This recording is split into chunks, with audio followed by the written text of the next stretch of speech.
Sulit membayangkan kalau dalam keadaan ekonomi yang sedang berat-beratnya, tiba-tiba salah satu di antara keluarga kita atau bahkan diri kita sendiri terkena penyakit yang mematikan. Dunia rasanya kiamat. Saya pernah mengalami juga ketika situasi dan kondisi ekonomi belum membaik, tiba-tiba ibu dan dua kakak saya terkena kanker. Beberapa tahun kemudian, saya melihat situasi yang hampir sama terjadi pada keluarga-keluarga dengan ekonomi yang sulit, miskin, harus menghadapi kenyataan anaknya terkena kanker karena saya aktif di Yayasan Kasih Anak Kanker Indonesia. Hari ini saya ingin mengingatkan kita semua tentang pentingnya memproteksi diri kita untuk menghadapi situasi sulit di mana salah satu dari keluarga kita terkena penyakit yang mematikan. Untuk itu saya akan mengundang beberapa narasumber, tamu kita untuk menceritakan kisah mereka. Kita mulai dari Niwa Ade Saputra. Niwa, halo, apa kabar? Terima kasih, silakan duduk. Niwa, aku dengar kamu dan keluarga mengalami titik terendah dalam kehidupan ketika kakak ya. Betul. Meninggal karena Cancer, Bang. Kanker. Apa yang terjadi? Bisa cerita? Kakak itu sering ngilu ya di bagian pundak, di pundak bagian kiri. Rasa sakitnya itu semakin parah. Dan akhirnya kita bawa ke rumah sakit, setelah dilakukan cek ternyata harus dilakukan biopsi. Karena dicurigai ada sel kanker gitu. Nah, setelah dilakukan biopsi itu ternyata justru semakin parah. Jadi kansernya nyebarnya semakin membesar dan akhirnya pundaknya ini jadi kayak ada bengkak gede, kayak hampir sebesar kepala jatuhnya. Jadi didiagnosa kena apa? Kena kanker tulang. Tulang. Kena kanker tulang. Betul. Oke. Baik, sebelum kita lanjutkan, kita simak dulu tayangan berikut ini.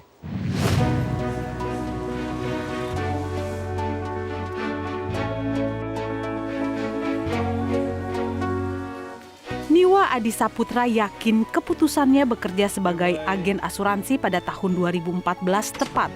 Saat itu, Niwa sudah bekerja di sebuah bank. Dorongan untuk membantu melunasi hutang orang tuanya dan atas ajakan seorang teman, Niwa memutuskan pindah kerja dan berkarir sebagai agen asuransi.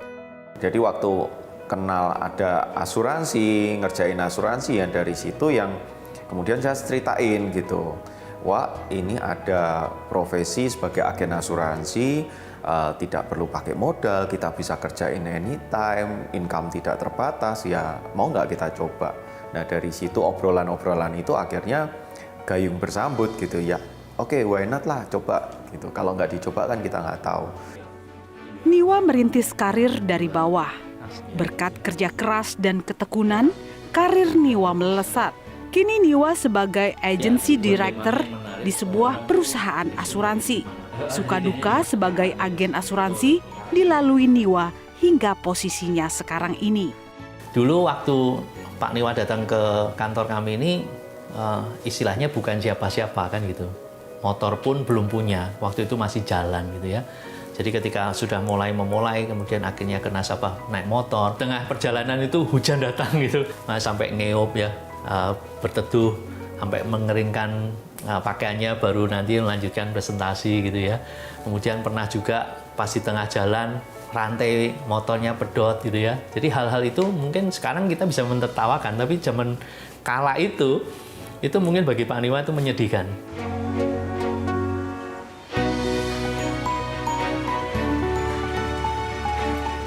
Orang tua Niwa terjerat hutang karena untuk membiayai pengobatan kakak Niwa yang menderita kanker tulang. Nyawa kakak Niwa tidak tertolong dan meninggal pada usia 17 tahun. Karena mempunyai hutang, orang tua Niwa tidak sanggup membiayai kuliah Niwa. Namun dengan tekad yang kuat, Niwa tetap kuliah dengan mencari biaya sendiri.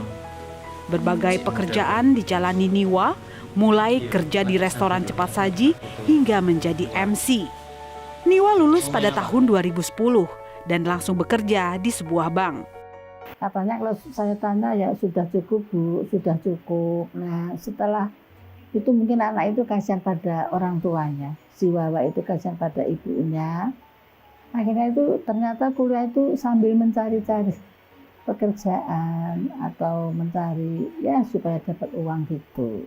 Bulan puasa mau makan kolak aja dia nggak mau beli, hanya Rp1.000 nggak mau beli, katanya eman-eman, saking apanya, saking hati-hatinya mungkin. Hutang orang tua Niwa telah lunas. Dengan berkarir sebagai agen asuransi, Niwa dapat membahagiakan orang tuanya dan dirinya. Ia juga dapat membuka lapangan pekerjaan bagi teman-temannya untuk bekerja sebagai agen asuransi. Upaya yang sudah dilakukan sebelum kakak meninggal? Saat itu perawatan benar-benar sekitar 6 bulan full itu di rumah sakit. Jadi benar-benar ibu nggak pulang ke rumah, dia meninggalkan berbagi tugas sama bapak saat itu untuk berjaga di rumah sakit. Oke, jadi waktu tahu bahwa kakak dalam kondisi seperti itu dibawa ke rumah sakit berarti Dibawa ya? ke rumah sakit, karena tidak bisa dirawat di rumah, bengkaknya semakin membesar. Ibu PNS atau Ibu bapak PNS. Ibu yang PNS? Ibu yang PNS. Sebagai apa? Guru, sebagai guru. Bapak Bapak driver. dengan penghasilan tetap atau tidak tetap? Kalau bapak tentunya tidak. Lalu 6 bulan itu bagaimana biayanya? Nah, jadi akhirnya mau tidak mau, kalau PNS biasanya kan ada SK ya, SK kerja itu ya biasanya. Itu udah digadekan sama ibu, sehingga memang diambil, otomatis setiap bulan ibu sudah tidak terima gaji lagi. Dan akhirnya beberapa aset harus kita jual, kayak memang ada kendaraan, mobil, tanah, dijual semuanya. Bahkan rumah yang kita tempatin itu akhirnya harus digadekan juga. Maksudnya dijadikan jaminan juga jatuhnya. Gitu, karena ngejar nyawa ya, ngejar nyawa anak gitu kan, pasti apa semuanya akan dilakukan sama orang tua gitu sih. Artinya dalam kondisi ekonomi yang tidak baik-baik saja, Betul. harus menanggung biaya yang besar. Betul. Masih ingat nggak biayanya berapa? Itu kalau di total mungkin hampir sekitar 1 M lebih ya di saat itu. Jadi semuanya harus dijual. Harta habis itu ya? Ya. Rumah yang ditempati bahkan digadaikan? Bahkan digadekan. Bahkan kita baru sadar kalau ternyata kita sudah nggak punya apa-apa itu setelah kakak meninggal. Katanya pada saat yang bersamaan ibu juga sakit? Betul, itu setelah beberapa tahun. Jadi PR hutang yang dulu belum selesai, ibu ternyata juga kena kista ya, kayak di rahimnya, sehingga harus ada pengangkatan rahim saat itu. Tunggu, jadi sesudah menjual barang-barang, menggadaikan rumah, masih harus menanggung hutang? Harus menanggung hutang. Jadi kita nambah hutang lagi. Otomatis, ketika ibu sakit? Yes. Jadi saat di usia muda saya udah terbiasa dengan hutang, Bang. Itu jatuhnya. Menanggung beban Menanggung hutang? beban hutang. Berapa lama ibu sakit ini? Kalau ibu itu di rumah sakit sekitar 7 hari. Karena sudah ketahuan memang ada kistanya, harus segera diangkat kan. Segera diangkat, jadi memang tidak lama. Tapi tetap membutuhkan ongkos? Butuh biayanya tetap luar biasa saat itu. Untuk keluarga kami ya. Dan menambah beban utang?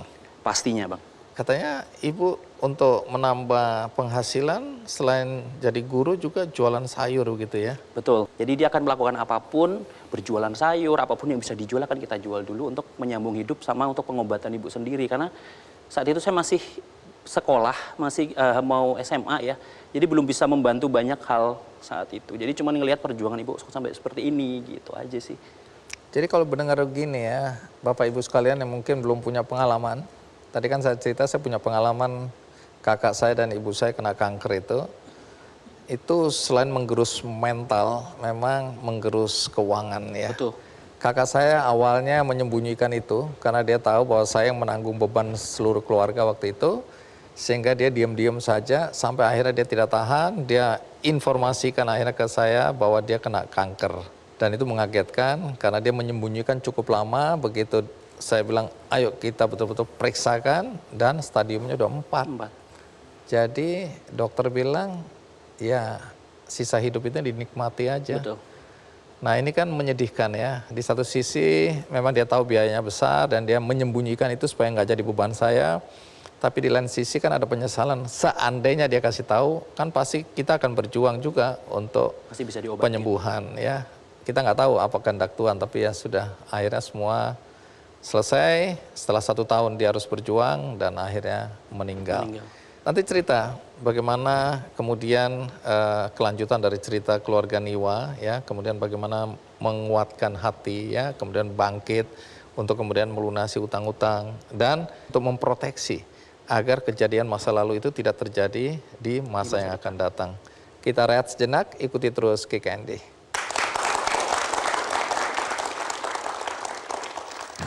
Sekarang udah kerja? Sekarang alhamdulillah sudah. Ngomong-ngomong, rumah yang digade udah lunas belum?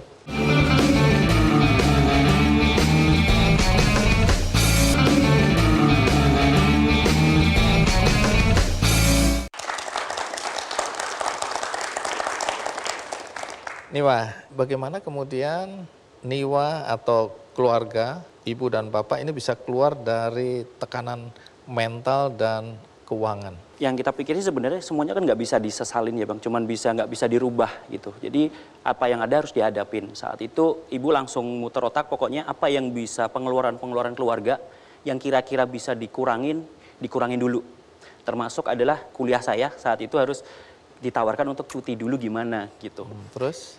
Cuman saat itu saya cuma berpikir kalau saya cuma nanti lulusan SMA, otomatis cari pekerjaan akan jauh lebih susah. Nggak akan bisa bantu ibu lebih lagi gitu jatuhnya gitu. Akhirnya saya memutuskan bilang ke ibu, udah untuk kuliah saya, bu nggak usah mikirin. Saya tetap jalan, tetap ke Solo saat itu karena orang tua kan di Ngawi, di Jawa Timur. Jadi tetap harus ke Solo, ngekos di sana. Udah nggak usah nggak mikirin biayanya. Niwa kerja dari mulai semester 2 atau 3 itu udah mulai kerja. Kerja apa? Karena yang bisa nerima mahasiswa kan saat itu cuma ada restoran-restoran lokal gitu sih, Bang. Jadi cuman part time, jadi sambil kuliah, malamnya atau sorenya kita kerja di situ kayak gitu. Kamu kuliah ambil apa? Kebetulan karena ibu itu guru, jadi anak terakhir itu diminta untuk jadi guru, padahal passionnya bukan di guru sebenarnya. Oh, anak terakhir, berarti berapa bersaudara ini? 3 bersaudara. Jadi kakak pertama, kakak kedua yang meninggal, dan saya yang terakhir. Berapa lama kamu kerja atau kuliah sambil kerja itu? Mostly sampai saya selesai kuliah. Sekarang udah kerja? Sekarang alhamdulillah sudah. Oke. Bantu-bantu orang tua dong sekarang? Pastinya, karena itu jadi tanggung jawab kita sebenarnya. Ngomong-ngomong, rumah yang digade udah lunas belum? Alhamdulillah 2016 kemarin udah selesai semuanya. Oke, sih. jadi sekarang jadi milik keluarga Iya. ya. Bahkan aku dengar kamu ikut modalin ibu, bapak, dan kakak ya? Iya. Modalin apa itu? Untuk bisnis apa atau usaha apa? Kebetulan karena saya ngelihat ya perjuangan bapak ibu dulu gitu tuh. Maksudnya saat saya masih muda, saya nggak pernah melihat mereka itu bahagia dengan ada duit, ada uang, mereka pengen apa tinggal beli gitu, nggak ada. Nggak gitu. ada Saya belum pernah kemewahan itu ngalamin itu saat itu gitu. Makanya tujuan saya cuman pengen mengembalikan ekonomi keluarga. Saat itu yang utama saat saya kerja adalah bagaimana utang keluarga yang totalnya ratusan juta itu tetap segera selesai. Habis itu saya baru memikirkan kehidupan saya nanti berikutnya gitu. Jadi waktu ibu pensiun, otomatis kan bingung ya pensiun mau ngapain. Pasti kalau udah pensiun gaji juga potongannya semakin banyak. Jadi terimanya cuma kecil. Akhirnya kita bikin toko Bang di rumah. Bikin toko, bapak alhamdulillah punya bisnis pengisian air minum juga. Terus kakak sekarang bikin agen LPG. Ini di Ngawi ini ya? Di Ngawi, di kampung banget. Bukan di Ngawi kotanya tapi di kampung banget. Gitu. Iya, di Ngawi pelosok. Di Ngawi pelosok, betul. Baik, jadi kehidupan sudah mulai membaik ya? Kehidupan alhamdulillah membaik. Tapi dari semua pengalaman hidupmu, ya lepas dari bukan Niwa yang mengalami, ini kakak. Tapi kan Niwa bisa melihat dampak dari kalau seseorang mengalami sakit, dan sakitnya ini sakit yang berat dan perawatan yang jangka panjang. Betul. Itu kan memiskinkan ya sebuah keluarga. Dari pengalaman ini menurut Niwa apa yang harus kita persiapkan untuk menghadapi situasi sulit? Kalau menurut saya ya, selama saya pernah ngalamin hal tersebut, saya belajar dari pengalaman gitu. Bahkan saat kita sibuk hanya ibarat kata menabung ya, kita hanya menabung, ngumpulin aset, beli tanah, karena orang kampung biasanya dulu ngebeli tanah, beli dan lain sebagainya ya, Bang ya. Akhirnya itu semuanya akan terjual hanya karena yang namanya sakit. Bahkan sakit itu kan semua orang pasti kena di situ. Kalau sakitnya cuma masuk angin itu ya dikerik aja udah selesai gitu. Tapi kalau kita bicara sudah cancer, kita bicara sudah cuci darah, dialisis ginjal, itu saya melihat itu akan pengobatan yang terus-menerus. Bahkan dampaknya bukan hanya di kita sebagai yang sakit gitu, tapi ke keluarga itu dampaknya sangat luar biasa banget. Iya. Karena punya aset seperti apapun akan terasa tidak berharga jadinya gitu. Makanya kenapa akhirnya sekarang setelah ekonomi saya mapan dan lain sebagainya, itu keluarga saya belikan asuransi semuanya. Karena yang ngabisin duit itu bukan kalau meninggal, tapi kalau sakit. Meninggal cuma sekali, 7 harian selesai. Tapi kalau kita bicara sakit, itu check out dari rumah sakitnya kapan, saya nggak pernah tahu nih. Kayak gitu, jadi kenapa saya harus proteksi itu semuanya. Oke. Makanya saya sarankan asuransi itu sangat penting banget sih. Menurut saya ya Bang ya, yang orang pula kalau punya asuransi itu bisa dikatakan orang itu nggak egois. Karena kalau orang egois biasanya kan dia tidak akan pernah memikirkan kalau sakit ya udah lu enak nih tidur di ranjang rumah sakit, tapi nggak mikirin keluarga bagaimana bayarnya, terus dia harus investasi waktu nungguin di rumah sakit gitu. Makanya saya biasanya ngajak ke teman-teman, yuk lu punya asuransi, dengan lu punya asuransi berarti kamu tuh tipe orang yang nggak egois. Saat lu sakit ya udah lu cuma minta waktu keluarga buat nungguin, tapi semua biaya itu di cover sama asuransi. Jadi saat kita gajian atau apa tercover di situ. Kayak gitu sih. Menarik ya, kalau kita nggak berasuransi berarti kita egois. Egois jatuhnya, bener nggak? Perspektif yang menarik untuk melihat asuransi ya. Terima kasih Niwa. Ya. Ya, harap dan doa kita kamu sehat selalu, keluarga sehat selalu ya. Ya, thank you. Iya.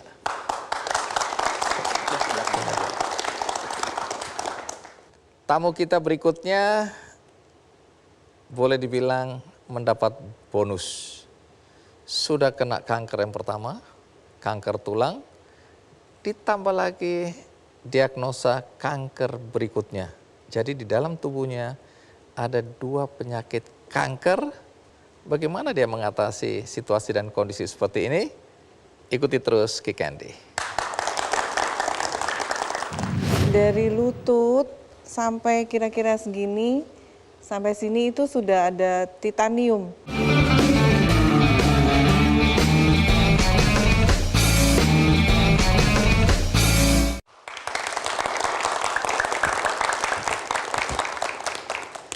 Tadi saya cerita bahwa sekarang ini saya aktif membantu Yayasan Kasih Anak Kanker Indonesia. Setiap hari saya bisa melihat bagaimana anak-anak dengan kanker dirawat, diasuh, ya, kemudian melakukan aktivitas di rumah-rumah singgah yang ada di bawah pengelolaan Yayasan Kasih Anak Kanker Indonesia. Ada yang bertahan, ada yang menyerah, ada yang didukung oleh lingkungan sehingga dia bisa sampai hari ini menghirup udara di dunia. Nah, bagaimana kisah narasumber kita yang satu ini? Mari kita sambut Susana Hakim. Bu Susan. Iya, Bang. Apa Andi. kabar? Baik. Silakan duduk. Bu Susan, tadi waktu Anda masuk ke panggung ini, kenapa harus dipapah? Ya, sebenarnya karena kaki saya bisa berjalan tidak pakai tongkat. Tapi kalau untuk ada kabel atau ada undakan, saya harus ekstra hati-hati gitu. Keseimbangan segala macam karena kaki saya dari lutut sampai kira-kira segini, sampai sini itu sudah ada titanium. Jadi memang dipotong gitu satu bonggol ya, satu bonggol. Kemudian ini disambung lagi dengan yang asli gitu. Jadi langsung jadi seperti ini. tulang Anda diganti dengan titanium. Titanium. Dan yang sebelah sini jatuh di garasi tahun 2018 ini juga jadi di plat ya, di implan juga. Jadi nyambung dari sini ke sini titanium juga. Gitu. Oh, jadi pernah dioperasi, tulangnya diganti titanium itu karena kanker. Karena kanker. Karena kanker, Iya. tapi kemudian jatuh dan harus dioperasi lagi, Yes. dipasang titanium lagi. Iya, karena memang tidak bisa berdiri, tidak bisa berjalan karena memang dokter bilang ada keretakan dan juga ada patah seperti itu. Jadi Anda didiagnosa kena kanker kapan? Itu tahun 2015. Jadi sebenarnya 2014 sudah mulai diperiksa di Balikpapan ya. Saya Anda sekarang tinggal di mana? Stay di Balikpapan, Kalimantan Timur. Terus? Tapi saya asal dari sini. Kemudian setelah itu tegaknya diagnosa itu 2015. Ya, setelah itu dibilangnya osteosarkoma, itu kanker tulang seperti yang Niwa tadi bilang bahwa itu biasanya anak laki-laki di bawah umur 17 tahun. Lah ini kok? Iya, saya waktu kena itu umur sekitar 40-an. Perempuan? Perempuan gitu Jadi ini kan. ada pengecualian ya? Iya, kata dokter sih ya semacam kayak ya mutasi sel seperti itulah. Itu mungkin Jarang terjadi? Jarang terjadi, tetapi biasanya generalnya seperti itu gitu. Saya berobat ke Singapura. Iya. Lalu setelah itu diobservasi segala macam, tidak perlu diamputasi. Oke. Jadi hanya dioperasi. Ambil tulangnya. Diambil dia dari samping. Jadi tidak dari depan ya, tapi dari samping jadi tidak kelihatan dari depan. Nah, itu dibongkar begini, direstrukturisasi tulangnya seperti itu, disusun dan canggihnya ada itu tahun 2015 ya, Bang ya. Iya. Itu ada semacam kayak tumbuhan, ini saya tahu dari rekan dokter juga, tumbuh-tumbuhan yang bisa hidup di dalam sini sehingga dia fungsinya seperti saraf dan otot. Sehingga dia kita masih bisa gerak-gerak gini, bisa begini, bisa oke gitu. Oke.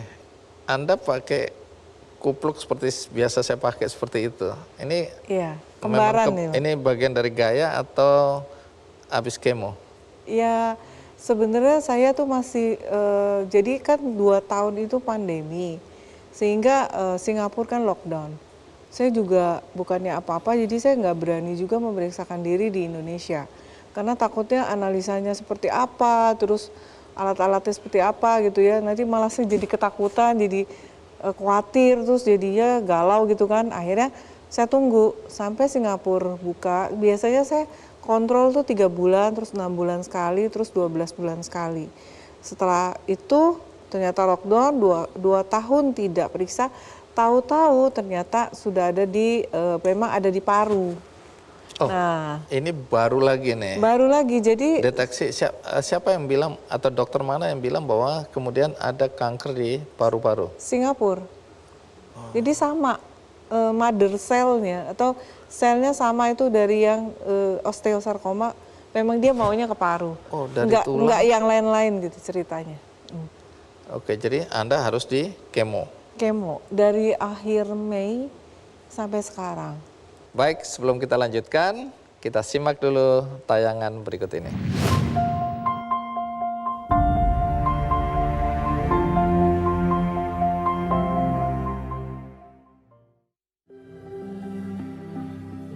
Dukungan keluarga membuat Susana kuat. Ibu 2 anak ini terdiagnosa osteosarkoma atau kanker tulang pada Januari tahun 2015. Susana menjalani pengobatan dan perawatan di Singapura. Solusi untuk kaki kirinya adalah implan tulang dengan titanium. Lalu pada tahun 2019, kanker tersebut menyebar ke paru-paru. Saat-saat Susan ngalamin masa-masa di mana dia drop ya, mengalami satu pergumulan, yang kami coba berikan adalah hadir di samping beliau. Saat menjalani kemoterapi, wanita asal Balikpapan yang kerap disapa Susan ini banyak bertukar cerita dengan penyintas kanker lainnya. Hal itulah yang membuat Susan mendirikan komunitas Faith. Komunitas ini merupakan sarana berbagi informasi dan berbagi semangat antar sesama penyintas kanker. Komunitas Faith mendirikan rumah singgah di Jakarta, diperuntukkan bagi penderita kanker yang memerlukan perawatan panjang. Selain itu, Susan juga aktif dengan komunitas penyintas kanker Samantha and Friends di Balikpapan. Di komunitas Samantha and Friend ini kita saling mendukung satu dengan yang lain, kita juga sharing gitu ya. Begitu juga kalau ada teman yang sedang kemo atau sedang selesai radiasi, nah biasanya kita melakukan kunjungan-kunjungan. Tetap semangat, terus berjuang, mari kita bergandengan tangan.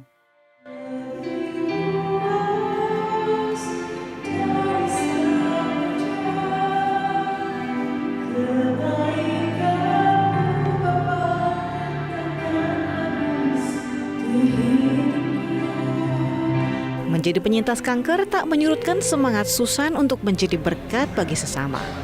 Susan masih aktif dalam pelayanan di gereja sebagai guru sekolah minggu, mengajar musik, dan menjadi workshop leader.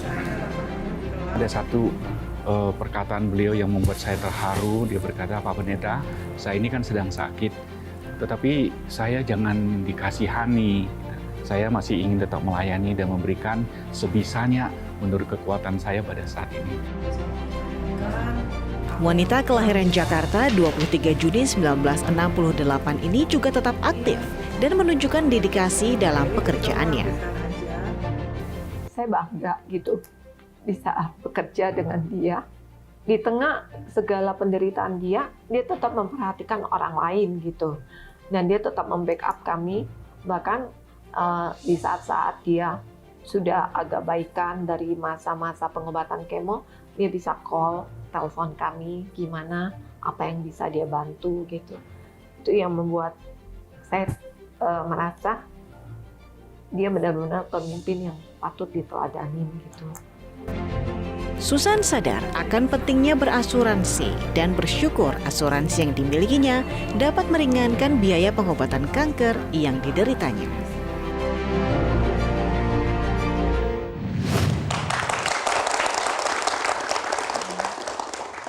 Baik, kita lanjutkan lagi Bu Susan. Jadi bagaimana rasanya hidup dengan kondisi seperti ini?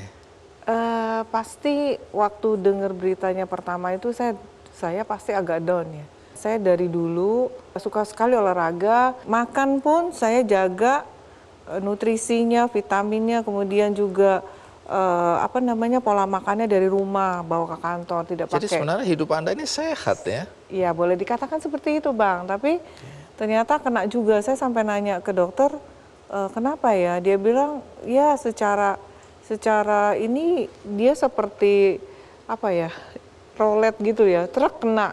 Karena multifaktor, genetik juga nggak ada kan. Jadi sekitar 10-20% kanker itu adalah sebuah misteri penyebabnya.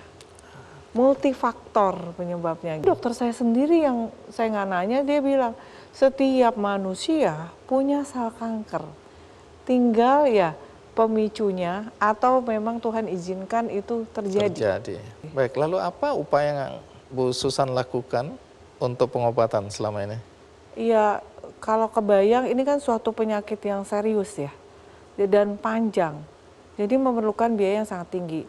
Dan bersyukur banget saya tuh walaupun ya dalam kondisi pola makan, pola hidup sehat, tetapi saya mengambil asuransi yang plannya bisa sampai ke Singapura.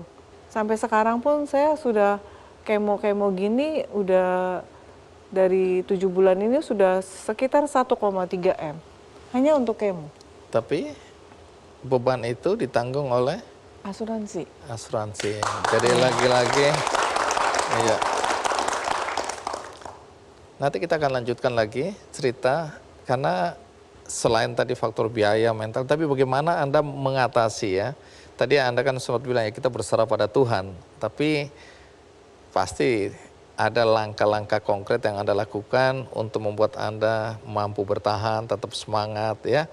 Kenapapun juga keluarga pasti juga mengalami tekanan ya. Nah, nanti Anda cerita apa dampak-dampak yang ditimbulkan dari seseorang yang terkena cancer atau kanker terhadap dirinya sendiri maupun terhadap keluarganya. Tapi kita rehat sejenak, saya akan segera kembali. Anda marah sama Tuhan nggak awal-awalnya? Tuhan, saya tuh udah melayani Tuhan. Udah, ya maksudnya pola hidupnya benar segala macam. udah kerja juga oke lah gitu ya, ke keluarga juga harmonis. Kenapa sih gitu?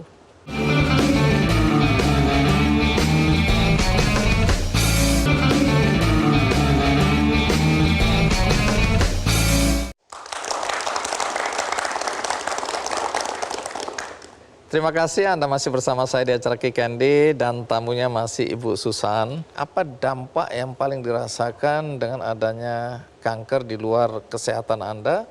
Tapi ada dampak apa lagi yang ditimbulkan dari penyakit Anda ini?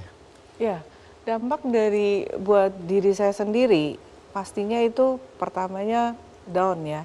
Terus akhirnya saya berdoa, puji Tuhan, terus dikuatkan, terus terutama support dari keluarga gitu ya, keluarga di Jakarta, kemudian keluarga inti saya, suami dan anak-anak saya gitu ya.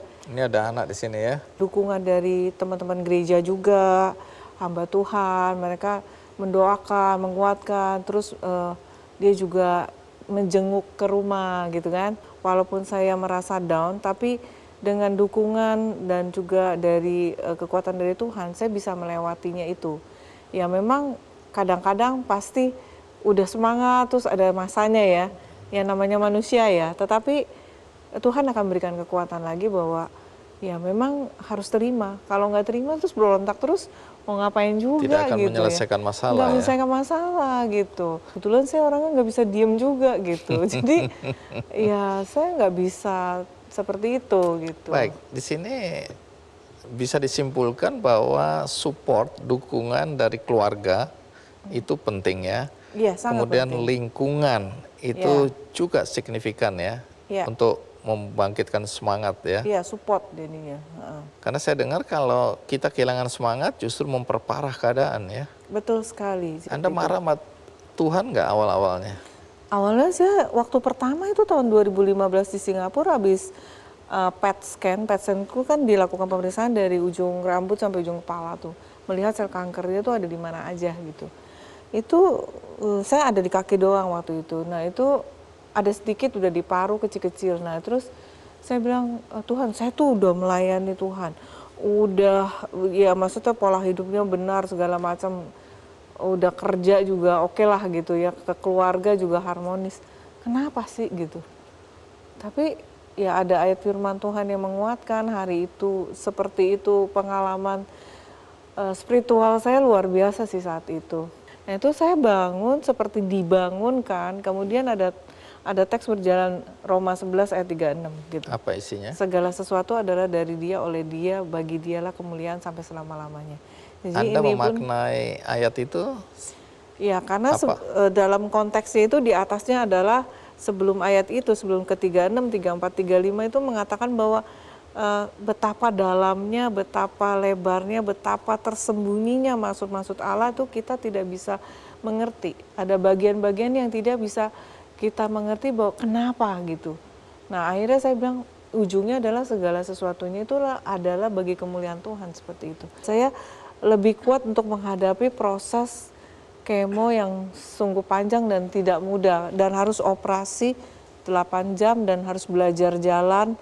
Harus pakai kursi roda dan pakai tongkat, pokoknya panjang sekali.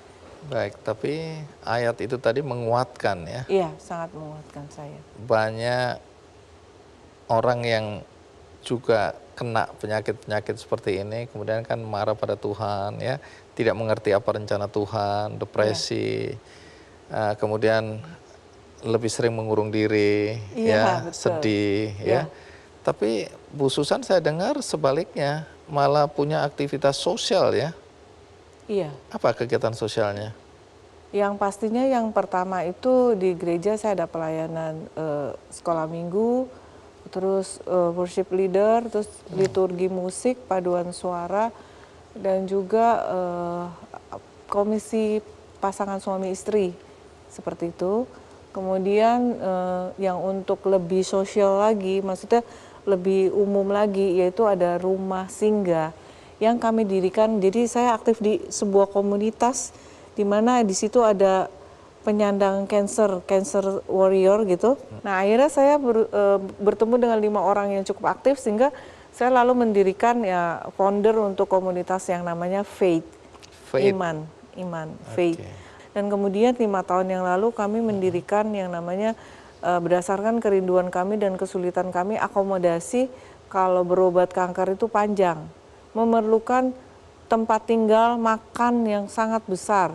Sehingga waktu di Indonesia kita mendirikan namanya rumah singgah, ada Faith 1 dan Faith 2.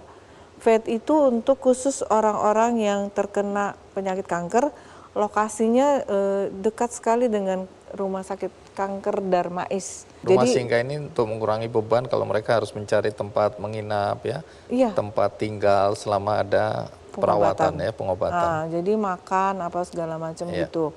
Itu dari mana dananya? Ya kami sendiri ini yang tergabung dalam komunitas itu. Kemudian terus ya 3 tahun kemudian ya itu kita dirikan Faith 2. Faith 2 itu untuk khusus anak-anak batas usianya 15 tahun itu ke bawah. 15 tahun ke bawah, mulai dari 1 hari itu yang terkena penyakit kelainan jantung. Oh, jadi sekarang bukan kanker aja, tapi ya ini untuk kelainan anak-anak jantung juga dikasih kesempatan untuk bisa mendapatkan fasilitas di rumah singgah. Baik, pesan kepada keluarga-keluarga yang saat ini mungkin menghadapi situasi dan kondisi seperti Bu Susan ini, bisakah disampaikan untuk memberikan semangat kepada mereka? Iya, saya sangat menghimbau untuk kalau Anda sedang mengalami sakit kanker atau sakit-sakit kronis lainnya atau critical illness, kemudian juga keluarga, mungkin bukan Anda sendiri tapi keluarga, tetap semangat, tetap berharap pada Tuhan bahwa Tuhan akan menguatkan kita melampaui segala akal pikiran kita. Tuhan, yang penting kita berserah bahwa kekuatan kita adalah dari Tuhan. Kemudian juga himbau juga bahwa betapa pentingnya asuransi ya, tinggal pilih mau yang bagaimana fasilitasnya, yang penting ada dan bisa mengcover penyakit-penyakit yang tadi saya sebutkan, bahwa kita ya tidak bisa memprediksi resiko. Siapa yang bisa menjamin kita sehat terus? Siapa tidak menjamin kita tidak akan meninggal dunia? Kan nggak ada. Walaupun sudah berusaha ya, hidup sehat, makan sehat, olahraga juga, olahraga semuanya. Iya. Tapi kalau Tuhan harus izinkan, harus kena, ya kena. Iya. Kalau kita terkena penyakit kanker atau penyakit kronis lainnya, bahwa jangan sia-siakan. Kita masih kok, kalau selama Tuhan belum panggil, berarti ada karya ataupun ada kesempatan, yang ada tugas kepada kita yang belum selesai. Lakukan aja, jangan sia-siakan, ya tetap aktif gitu. Saya masih kerja, masih ngantor gitu. Begitu kita kena, jangan menganggap dunia kiamat kemudian kita berdiam diri saja ya. Iya. Mungkin kita tidak tahu rencana Tuhan, jadi biarkan sisa waktu, katakanlah kalau begitu, kita isi dengan sesuatu yang bermanfaat bagi kita dan bagi orang banyak gitu ya. Iya, setiap orang akan meninggal, tinggal nggak tahu caranya gimana, waktunya kapan. Dengan cara apa? COVID istilahnya membuat orang meninggal begitu banyak. Ya kan, kita nggak tahu gitu. Itu baik. Sih, itu saja. Terima kasih Bu Susan, kita berikan aplaus ya. Juga semua. Memberikan semangat bagi kita semua. Itu tadi cerita tentang Ibu Susana dari Balikpapan, cerita yang tentu memberikan banyak pelajaran buat kita semua. Baik tentang mempersiapkan diri, ya, memproteksi diri, dan tentu saja yang paling penting adalah semangat untuk terus berbuat baik bagi sesama di tengah situasi di mana tekanan mental dan tentu saja tekanan ekonomi harus dia pikul. Nah, berikutnya saya juga mau cerita bagaimana dulu, ini karena bicara asuransi tadi, dulu saya agak sebel melihat istri saya dalam situasi dan kondisi kami, gajinya masih kecil, sudah membuka polis asuransi, ya. Dan sekarang istri saya termasuk kolektor asuransi. Kalau dulu saya marah, sekarang malah saya menganggap tindakan itu tepat, karena belakangan saya merasakan betul manfaatnya. Nah, berikutnya kita akan undang seseorang yang juga mengalami masalah dalam kehidupan dia, tapi tentu saja masalah ini bisa dia pikul, dan kemudian kita akan mendengarkan cerita dari seseorang yang bernama Julius Hermana. Julius, terima kasih sudah mau hadir di acara Kikandi. Silakan duduk. Apa kabar? kisah yang juga menarik untuk diceritakan. Kalau Anda yang mengalami mungkin tidak menarik ya, karena itu menyedihkan ya. Mengenai kakak Anda juga kena kanker usus. Bisa cerita apa yang terjadi pada kakak? Bulan Juli ya, tahun lalu, itu dia mulai ada sembelit. Dia rasa sembelit, terus waktu itu tuh kakak saya yang ke-1 ini yang sakit kanker ngawinin anaknya gitu, mau nikahin Ada anaknya. pernikahan. Iya. Jadi yang ke-1 ini udah, aduh gimana ini mau nikahan tapi sakit, sembelit terus gitu. Nah, cuman dia berhubungan sama biaya juga, jadi nggak dicek langsung.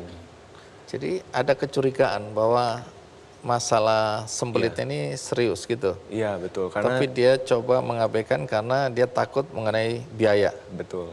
Bagaimana situasi kondisi ekonomi kakak waktu itu?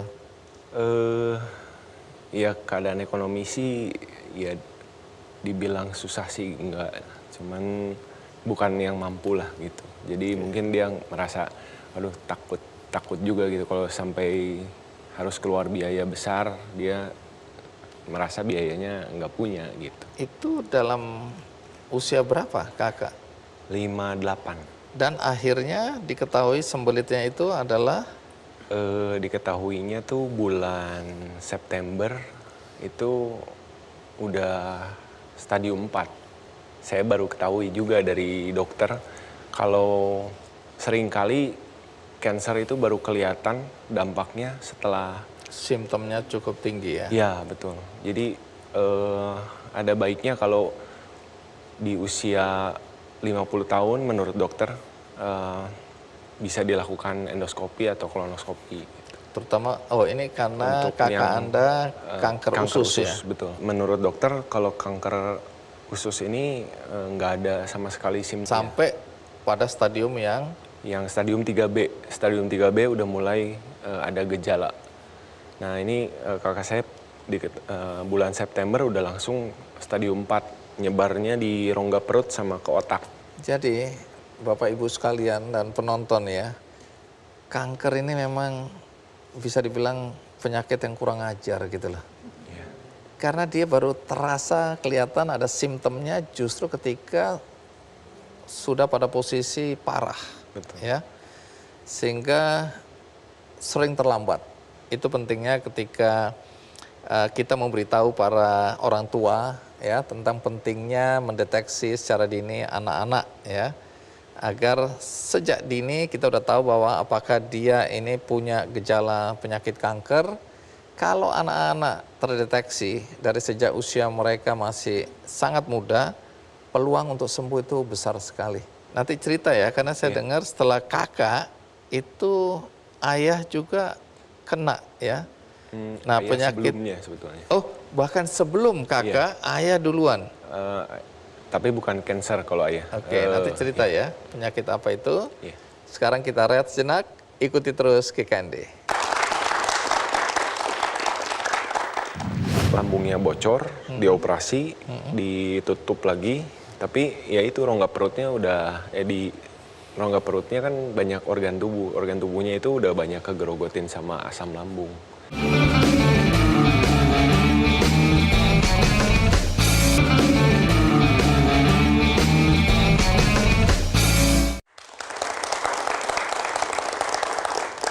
Ya, Julius, tadi sempat cerita sedikit ya. Jadi sebelum kakak mengalami didiagnosa kena kanker usus dan sempat menahan diri ya karena takut ini biayanya mahal. Emang kakak nggak punya asuransi hari itu? Enggak.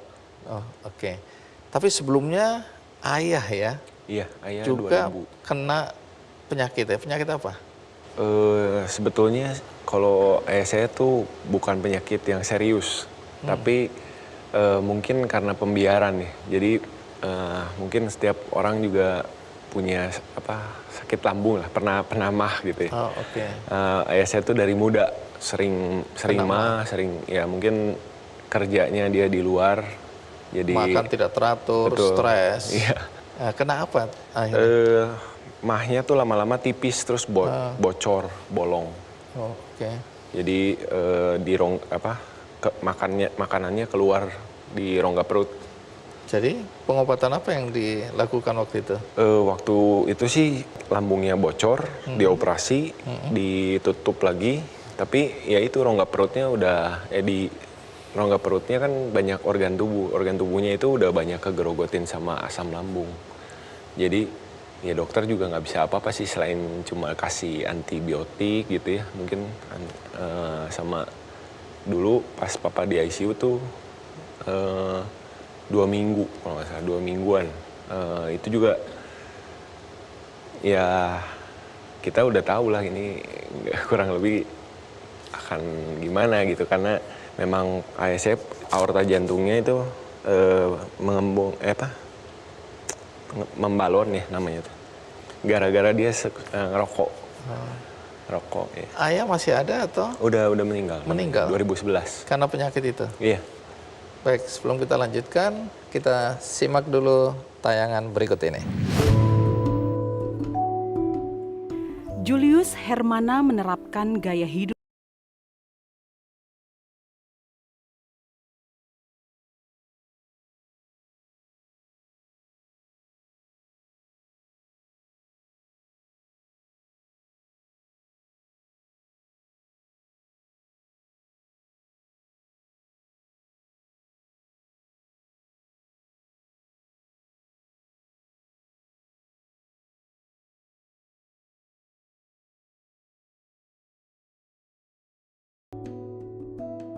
Julius sebagai kepala rumah tangga, menurut saya ya dia orang yang kerja keras. Dengan mengambil asuransi juga itu suatu bentuk pertanggungjawaban dia gitu atas keluarganya. Kalau nanti sampai ada sesuatu yang bikin ya dia sakit gitu, harus opname di rumah sakit, ada celaka gitu, ya ada yang memproteksi saya dan anak-anak sebagai keluarga dia gitu. Saya sih sebagai istri gitu ya, memandang asuransi ini ya penting gitu. Apalagi yang sudah berkeluarga, asuransi itu memproteksi keseluruhan keluarga gitu, dari ayahnya, ibunya, anak-anaknya, semua terproteksi.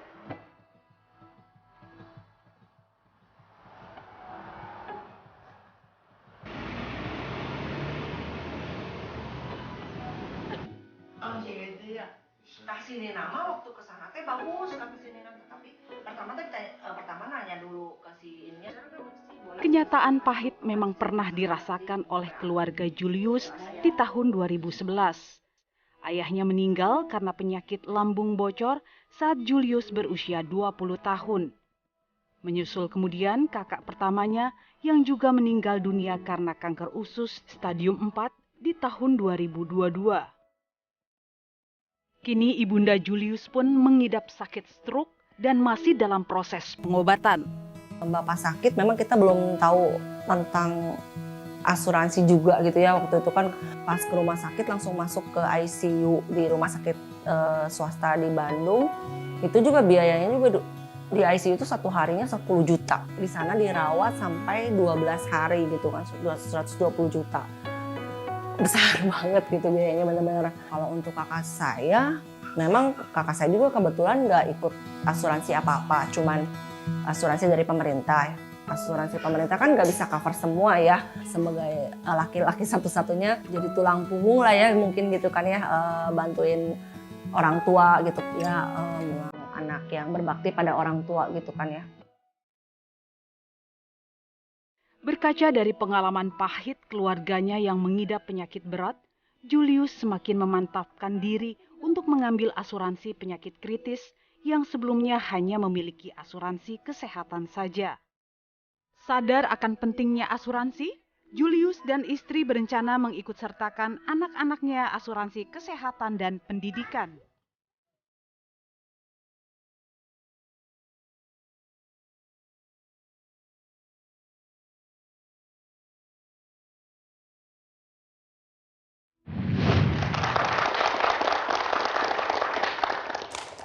Ya, biasanya orang itu mau belajar ketika ada situasi dan kondisi yang dia alami ya. Betul. Kalau tadi ceritakan kakak nggak punya asuransi, ayah nggak punya asuransi juga. Nah Julius, ini kan banyak orang berpikir seperti yang tadi saya ceritakan, bahwa untuk apa mengasuransikan diri kalau kemudian kita merasa sehat, merasa kuat, merasa aman-aman aja, nyesel kalau udah asuransi ternyata nggak ada masalah, uangnya menguap hilang. Bagaimana dengan cara berpikir seperti itu? Kalau saya kurang setuju sih. Ya saya mungkin karena saya juga udah banyak belajar mengenai asuransi gitu. Jadi saya lihat ya kita justru harus punya persiapan untuk menghadapi itu, seperti yang tadi narasumber sebelumnya juga ceritakan. Kalau kita udah punya asuransi justru ya kedepannya kita bakal lebih tenang ya. Baik, ada sesuatu yang ingin Anda sampaikan berkaitan dengan memproteksi diri ya, apapun itu bentuknya, dan kenapa itu jadi penting?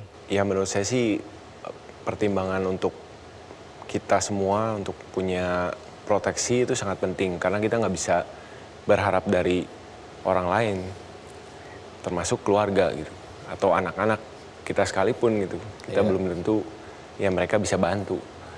Ketika ada masalah ya kita harus siapin sebelumnya, perencanaan sebelumnya gitu. Ya, jadi kita nggak boleh egois ya. Betul. Kita nggak bisa cuma berharap orang lain harus mikirin kita, tapi kita nggak mikirin bagaimana beban orang lain kalau kita sakit dan mereka yang harus menanggung bebannya ya. Betul. Oke, terima kasih Julius. Ya, semoga sehat selalu. Ya. Ya, ini menarik ya. Artinya episode kali ini sebenarnya mengingatkan kita tentang pentingnya memproteksi diri kita sebelum terjadi sesuatu dalam keluarga kita atau pada diri kita sendiri. Sedia payung sebelum hujan. Jadi ketika hujan, paling tidak kita sudah punya payung. Nah, bagaimana cerita berikutnya? Ikuti terus Kikandi.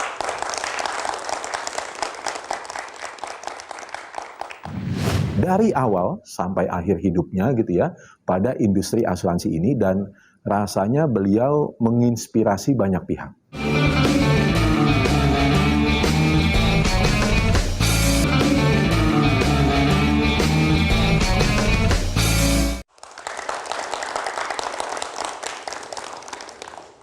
Sampai hari ini masih banyak orang yang tidak memahami arti memproteksi diri, terutama berkaitan dengan jiwa. Nah, karena itu banyak yang mempertanyakan apa pentingnya kita mengasuransikan jiwa kita. Untuk itu saya ingin memberikan pemahaman kepada kita semua tentang pentingnya mengasuransikan jiwa kita. Karena itu tim KKND mewawancarai Ketua Dewan Pengurus Asosiasi Asuransi Jiwa Indonesia atau AAJI, Pak Budi Tampu Bolon. Berikut petikan wawancaranya.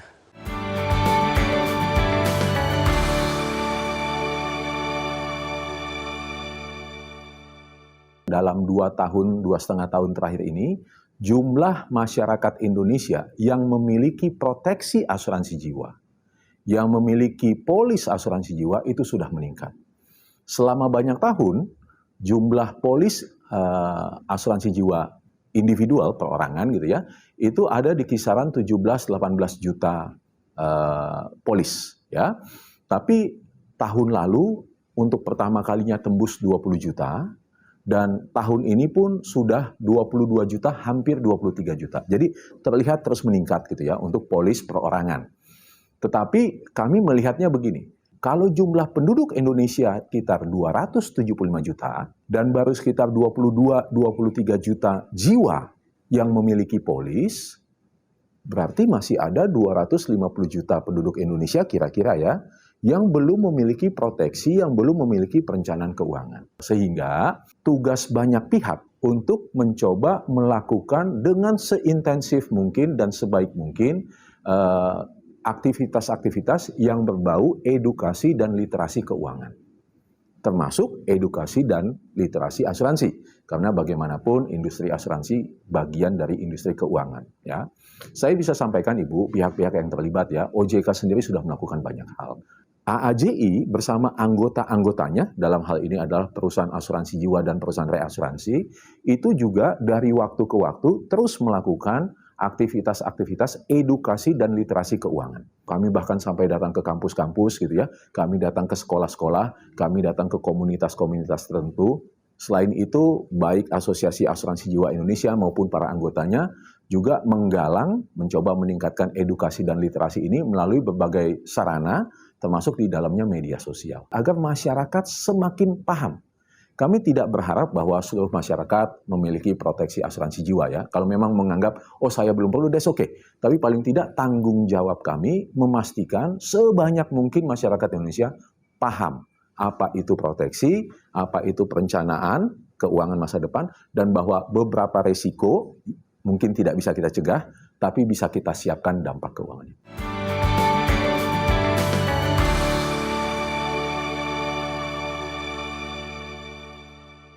Menurut ketentuan perasuransian, gitu ya Ibu ya, bahwa setiap perusahaan asuransi harus menjadi anggota dari asosiasi asuransinya.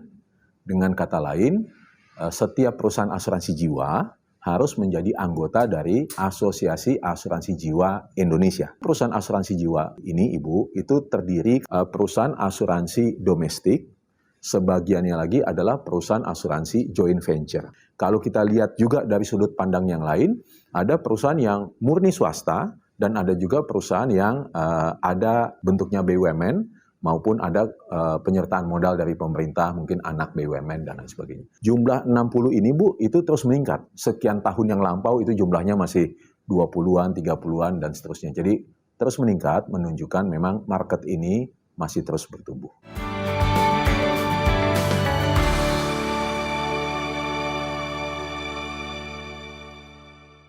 Jadi kalau industri asuransi jiwa saat ini ada di posisinya hari ini gitu ya Bu ya, dengan total aset lebih dari 600 triliun rupiah gitu ya, dengan jumlah tertangkap perorangannya 23 juta, kemudian kumpulannya 60 sekian, hampir 70 juta itu ya. Ini rasanya ada banyak pihak, banyak sosok yang telah memulai membesarkan dan terus memperjuangkan industri asuransi jiwa. Ada satu dari beberapa nama yang rasanya kepada siapa saya menyampaikan apresiasi setinggi-tingginya, rasa terima kasih yang tidak berkesudahan. Satu dari sedikit nama itu adalah almarhum Pak Haridiah. Bagi banyak orang, beliau ini adalah salah satu tokoh besar, pionir industri asuransi jiwa.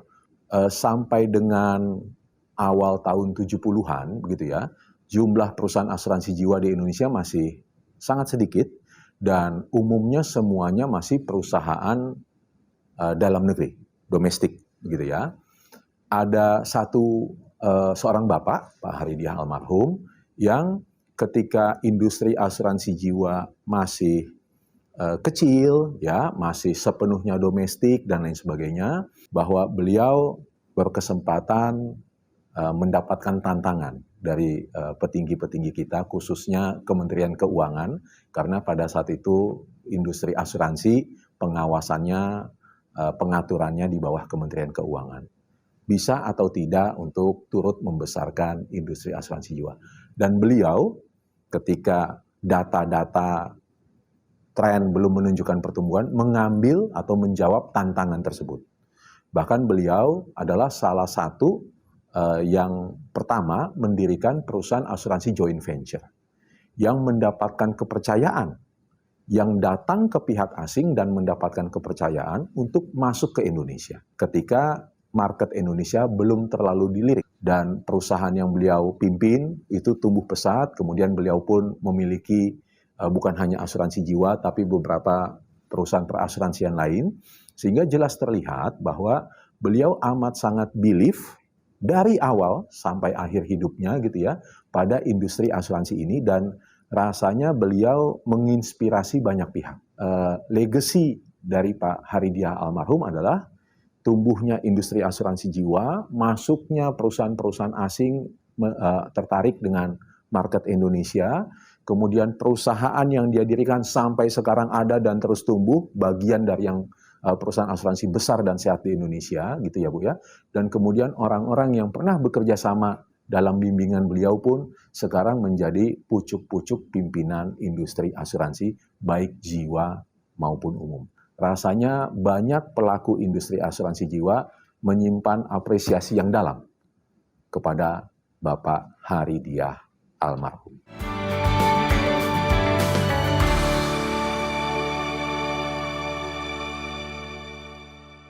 Industri asuransi jiwa ini terdiri dari banyak profesi. Ada akuntan di dalamnya, ada orang-orang dengan latar belakang IT, dengan latar belakang hukum gitu ya, ada juga para aktuaris, underwriting, ada banyak.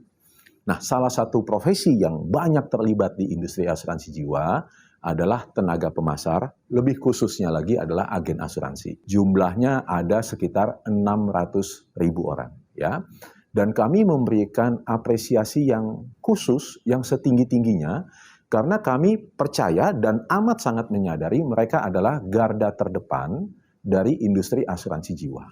Ya, kalau sampai semakin banyak masyarakat Indonesia yang paham tentang apa itu asuransi, apa itu proteksi, apa itu perencanaan keuangan, sebagian besar dari pekerjaan itu, dari pencapaian itu, datang dari upaya-upaya tanpa henti dari agen asuransi, Bu. Kalau sebagian pemegang polis kami mengalami sesuatu, misalnya sakit dan ingin klaim, agen-agen asuransi itu yang ada di garis depan, di samping nasabah, untuk membantu mengurus proses klaimnya dan lain sebagainya, agar menjadi jauh lebih mudah gitu ya. Untuk menjadi tenaga pemasar asuransi jiwa di Indonesia, Bu, ini ada beberapa persyaratan. Yang pertama, mereka harus teregistrasi, hanya boleh di satu perusahaan asuransi jiwa, tidak bisa menjadi tenaga pemasar asuransi jiwa mewakili PT ABC Life, PT XYZ Life, harus fokus. Yang kedua, mereka harus bersertifikasi dari asosiasi. Bagaimana cara mendapatkan sertifikasinya? Dengan mengikuti ujian profesi agen asuransi yang diadakan oleh Asosiasi Asuransi Jiwa Indonesia. Yang ketiga, dari waktu ke waktu mereka harus mencapai credit point, Bu. CPD, Continuous Professional Development, dengan mengikuti serangkaian training, gitu ya Bu ya, yang diadakan oleh perusahaannya masing-masing dan dari waktu ke waktu juga diadakan oleh Asosiasi Asuransi Jiwa Indonesia. Sehingga dengan demikian pemahaman mereka tentang kondisi perusahaannya, tentang produk yang mereka pasarkan dan bagaimana mereka harus melayani nasabah itu menjadi semakin baik dari waktu ke waktu.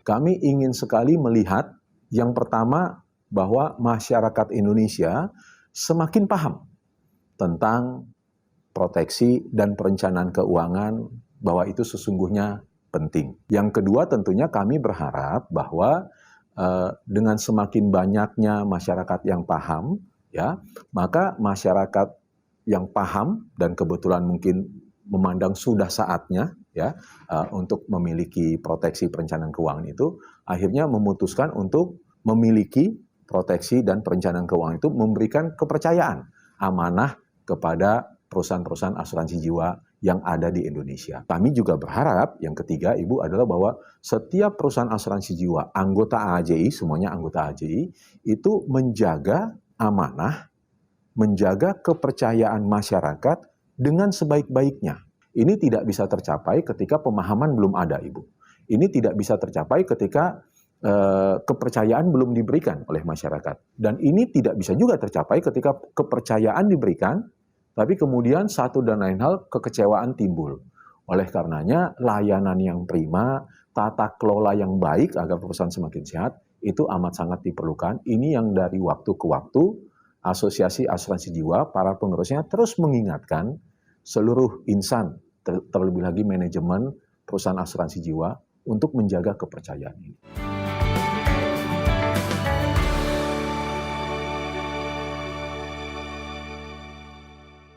Bapak kan nggak sakit ya, meninggal itu nggak sakit lagi. Dan kita meninggal di Cirebon. Waktu di rumah juga sehat, ngajakin ke Cirebon. Ya udah kita perjalanan juga sehat, nggak ada yang ngeluh atau kayak gimana, nggak ngeluh gitu. Di dalam perjalanan juga enak, kita ngobrol biasa bercanda. Pas sampai di Cirebon juga kita ziarah ya ke makam Sunan Gunung Jati. Pas sholat ke masjid ya, ke Masjid Agung di Cirebon, kita di depan makam Sunan Gunung Jati lagi zikir, tiba-tiba rebah aja ke pangkuan aku gitu. Ya udah, langsung nggak ada, mengembuskan napas terakhir di situ. Nggak ada persiapan loh, karena bapaknya kan pikirnya sehat nih. Kita belum ada persiapan untuk kayak buka usaha gitu kan, belum ada gitu. Dan adanya manfaat dari asuransi ini, ya udah saya untuk modal usaha untuk saya dan anak-anak saya gitu.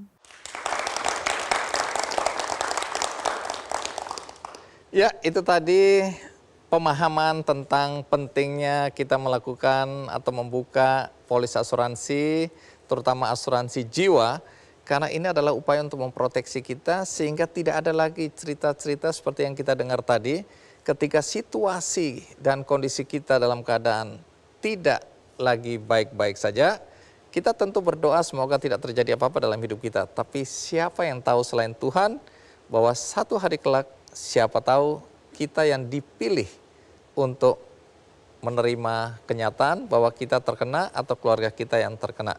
Semoga kita sehat-sehat saja, tapi memproteksi diri kita hal yang penting dalam hidup kita. Nah, di akhir acara ini seperti biasa saya ingin berbagi kebaikan juga kepada Anda semua. Di tangan saya ada bukunya Helmi Yahya, Bisnis Primbon. Nah, ini menarik untuk bisa dibaca. Bagi Anda yang menginginkan buku ini, caranya mudah sekali, yaitu Anda hanya atau mengikuti kuis di Twitter, Facebook, dan Instagram Kick Andy Show. Bagi Anda yang tadi menonton acara ini atau episode ini tidak dari awal, juga jangan khawatir karena episode ini ditayang ulang di metrotvnews.com. Ada juga cuplikannya di channel YouTube Kick Andy Show. Dan bagi Anda yang ingin berbuat baik, caranya mudah. Anda tinggal klik benihbaik.com, di sana ada penggalangan dana untuk Yayasan Peduli Kanker Anak Indonesia yang berlokasi di Jalan Dharma Husada Indah Timur, Surabaya. Ini merupakan rumah singgah bagi anak-anak dengan penyakit kanker di seluruh Indonesia. Bagi Anda yang ingin berdonasi, ingin mendukung kegiatan-kegiatan mereka untuk merawat, menjaga anak-anak dengan kanker, Anda bisa klik benihbaik.com, /campaign bantu Yayasan Peduli Kanker Anak Indonesia. Baik, demikian episode kali ini. Semoga bermanfaat bagi kita semua. Sampai jumpa.